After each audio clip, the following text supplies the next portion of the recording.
So hello guys, welcome back to my channel, and I'm really sorry for this late of an upload. So guys, today with me I have this 2000's Usha Kohinoor ceiling fan as you're seeing here. So sorry for such a late upload, and I guess I had uploaded a video about this, the performance video of this on YouTube. If you have not checked it, go check it out.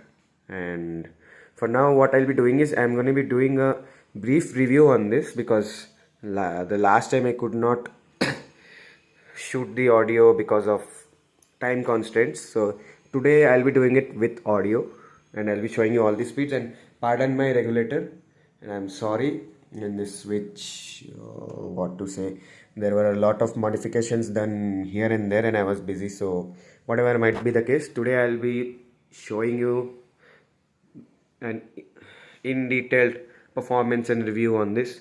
And everything in the fan is still original, even the shackle, the bolt, everything is original.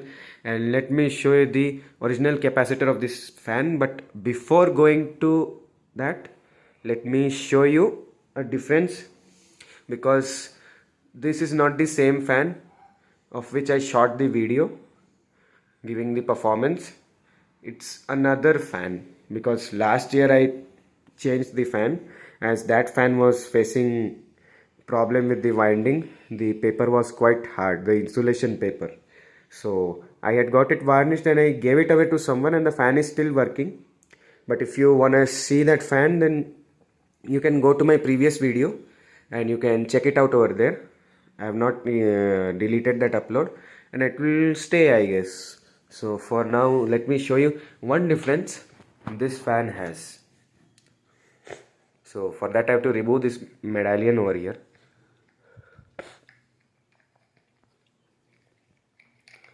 So I don't know whether this is a company defect or whatever may be the case, but it's like there's a ring over here. So I don't know why did the company do that. And as you can see, this is a threaded medallion. This is with the shaft. So this is with the shaft, and this is a stationary medallion that everyone knows. That's general knowledge. These gold lights, these look so good, like gold paint or whatever might be of the motor.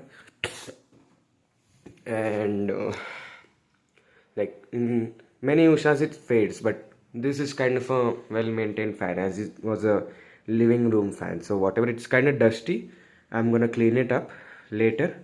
So for now, let me show you. There's another difference in this fan, as this is a early 2000s, and the previous fan that was 2001, that was a proper 2000s. So let me show you another difference that's in the canopy, and I'll show you the capacitor too of this fan. So let me just, so the lower canopy is kind of a loose fit, it's just stiff. So yeah, the threads of the screw are gone. You guessed it right. Every Usha has this problem, like with these kind of cone canopies which came in the 90s. So now let's just get to business. So yes, you can see the canopy threads. These are typical kind of reversed hybrids. Hybrids had the plastic part till here, and this is having it totally reversed. So the upper canopy is quite tight in its place. It's a stiff one, but the lower you can just raise it like this. So whatever, at least it stays in place, that's one thing. And yes, now you can see the capacitor over here, Usha capacitor. So 2.25 MFD, this is original, and November 00, that means November 2000. And here's the label for you, Usha Kohinoor Super Deluxe. This is the label, J Engineering Works. And in the previous fan, the shaft was kind of rusted, but this one has it in a, what to say, immaculate condition. And you can see the logo on the capacitor. This capacitor was manufactured by Globe. So even Crompton gives Globe, so it's okay. And the wire color codes, let me show you. Even though in many Usha videos I have displayed it, but let me do it once again. So you can see the wire color codes over here, and this is the original winding fan, nothing fake here. And the safety screw is missing. I don't know why did the electrician do that. And here's the red and green. So this is AC power, don't worry. So red is live and green is neutral as usual. And red here, for the winding, red here is common, yellow starting, and black is running. That's the same usual code, nothing much of a difference. And you can see the shiny canopy. So the actual name of this color, in Crompton it's Baker's brown, and in Usha it's dazzling brown. Don't know what kind of names they used to give. And for white it was brilliant white, if I remember. And I think I have also uploaded Astra video, you can check that out as well. Astra is in brilliant white, that's a white color one. I was trying to find a Kohinoor in white but couldn't get it, so whatever, but at least I am having it in this color, that doesn't matter. And the 80s is in white already. So but I can say one thing, Usha did a very good job by changing the thickness of the canopy and changing the look of the canopy, because the older ones, even though they used to look good and majestic, but the thickness of the canopy wasn't good at all. Like my 70s Prima, that still has its canopies, both of them, only because of the thickness. But my 80s, as you have seen in the performance video and all, the lower canopy of it is gone, and the upper canopy is also fading away slowly. So that needs a lot of attention and maintenance. So that's one thing. Even the owners cannot do that much, but the fan is long lasting. Even though it's a 40-year-old fan, it's working quite well. So, and whatever. And there's a very common difference everyone can spot, that this is a threaded medallion and the previous medallions were push type. And yep, the bearings for this fan were changed. The bearings are lower one is a HCH and the upper one is the original Usha bearing, manufactured by Usha International Limited. So yep, because the older HCH, although they were smooth and free, but they were making grinding noises, so I replaced them so that the fan continues to live for a longer time. This is a 14 plus 14 coil with a 2.25 capacitor. Its nominal RPM should be 350 RPM, and the original capacitor is still giving it a very good speed, which you will be seeing it right now. So let's start with the performance, not direct to full. Let's start with speed 1. And let me tell you, I don't know what's the problem with this regulator. Speed 1 is kind of faster than 2 and 3. So pardon me for that. I'm really sorry.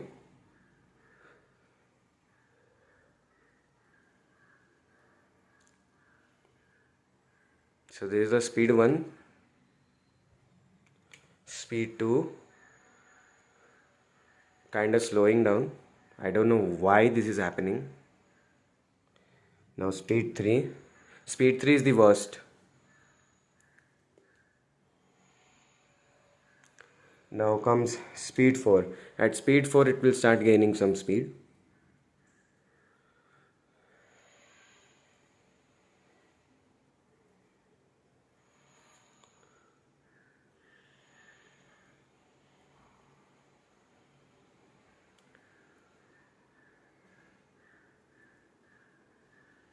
This speed is somewhat even slower than my Kohinoor 56, but it's okay. At least it's like it's running on speed 2 or 3. So we have a slower speed on which this fan can operate, thanks to this piece of shit regulator.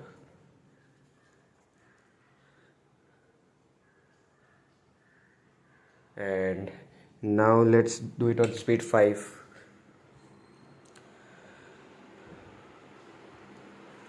So yep, original capacitor is still giving it good speed.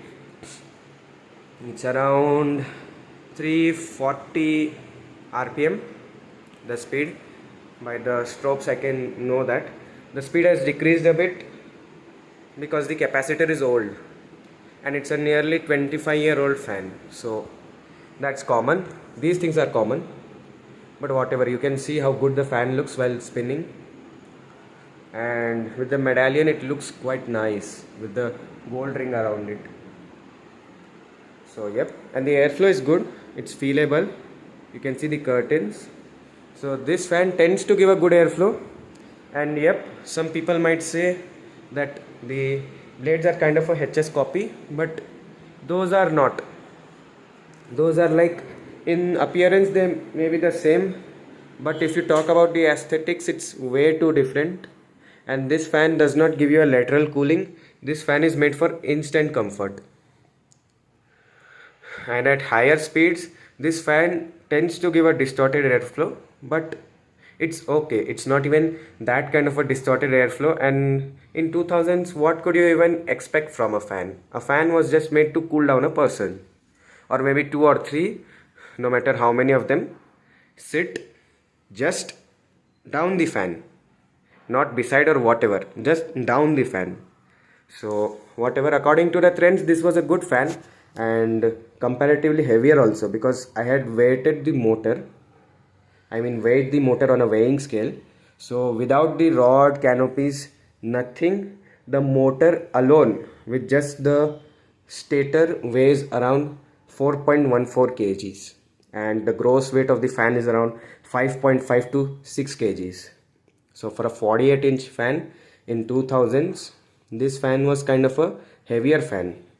And if you talk about Usha Prima and all those things, then those are like pretty much heavier compared to this, because these Ushas those days used to be made up of cast iron motors, as you know.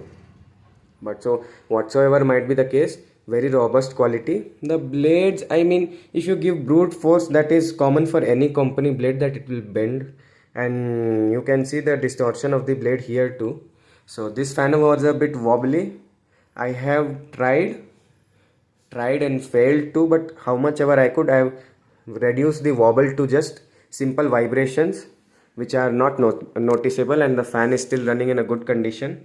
So at higher speeds it does not even matter, because the shackle is still having the rubber, so the fan will be in place whatsoever it is. So whatever might be the case, so this is the fan, and now let me show you its direct acceleration to full.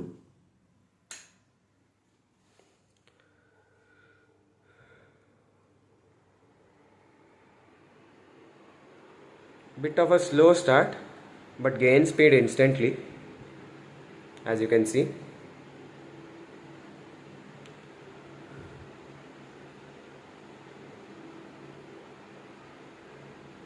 So overall, after installation, it has been more than 6 months now, this fan hasn't even given a single problem. And I had greased the bearings beforehand itself, and not just greased, I heavily greased them, so that this fan in the upcoming years won't show any much problem. If the capacitor needs to be changed, I'll be changing it later on. But this is a pretty good fan, and one time investment. One time if you service it for the first time, it will not give you problem in years, but you have to make sure that you completely maintain the fan, because it's not just the fan running and you are doing whatsoever you want. You have to be a bit careful, like if it's making some noise and all, it's like, just be attentive to your fan if you want to keep it nice and good.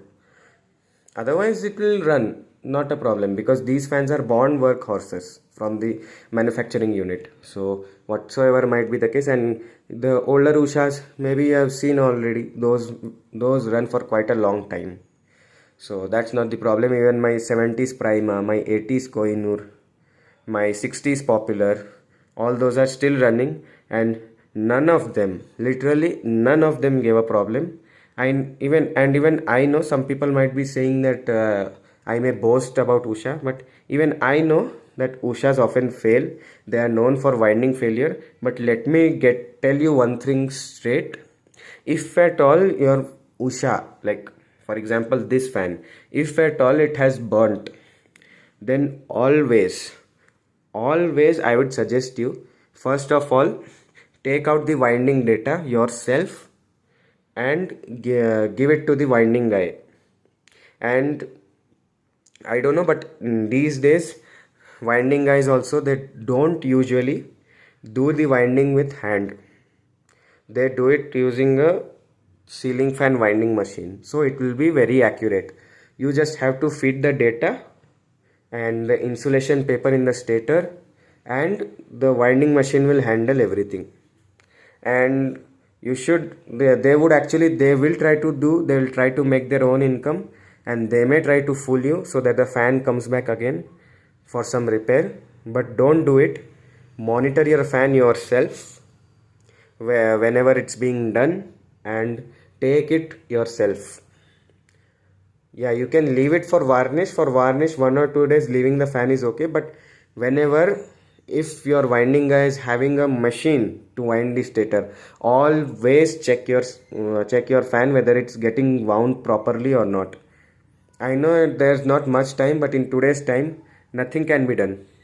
Take out the winding data, and you should always determine the proper SWG of the wire, or the gauge of the wire which is being used to wind your fan. Because always use the original company data. Never use data given by anyone, because there will be no guarantee. Because for this fan to survive, or any fan, even a local fan, if the magnetic field generated is more or less, the fan will burn, and then it will be your responsibility. So whatever might be the case, always use the original company data or find the equivalent data. Because sometimes what happens is that the fan is wound using 36 SWG wire, but the winding guy uses 35 SWG. So you should make sure, so you or he, no matter who has the fan, they should always make sure that how much turns of a 35 SWG wire would give the equivalent magnet of the same number of turns which the 36 gauge used to give. Like for example, if your 36 gauge copper wire, using that you had wound around 380 turns. So in 35 SWG, the wire is thicker. So 380 turns won't do the job. 380 turns will create more. So then it will vary. Then the fan speed will also vary. So how many turns are equivalent to the 380 turns of a 36 SWG wire? That you have to calculate, and then you have to wind your stator. 1 or 2 turns are okay. 5 turns are okay. At max, till 10 turns it is okay. But always make sure to accurately wind down your fan, otherwise it will burn. And that is quite common nowadays. That's why people throw away these kind of old stuff. But I would say, why to rewind when it's in your hands? If something comes, take the matter in your hands and repair your fan yourself. Don't trust anyone on this. Or if you have a family mechanic, well and good. Otherwise, I would suggest you, even I repair my fans myself, and I would recommend you, if you are having these old gems and you don't want to lose them, then please, I would say, please do it yourself. Take out some time, and I would probably say, please kind of, just, if these fans are like, I guess I've repeated this stuff in every video, you can conserve these, you can keep these will keep running for years, nothing will happen. Just that you have to be a bit attentive to your fan, and that you have to be with any fan, whether it's a induction motor or a BLDC or whatever. No matter which kind of fan you have, always be attentive to your fan. But in my case, mostly I have induction motor fans, which, it's not a hidden fact right now that these are lasting longer, just that these are power hungry. So whatever might be the case, this is the fan, as you can see here, still giving a very good performance, and almost celebrated its silver jubilee with all the original parts except the bearings. The bearings could stay, but I replaced them beforehand because this fan was going into permanent use. So whatever might be. So guys, thanks for watching. Please like, share, comment and subscribe, and I'll see you in my next video coming really soon.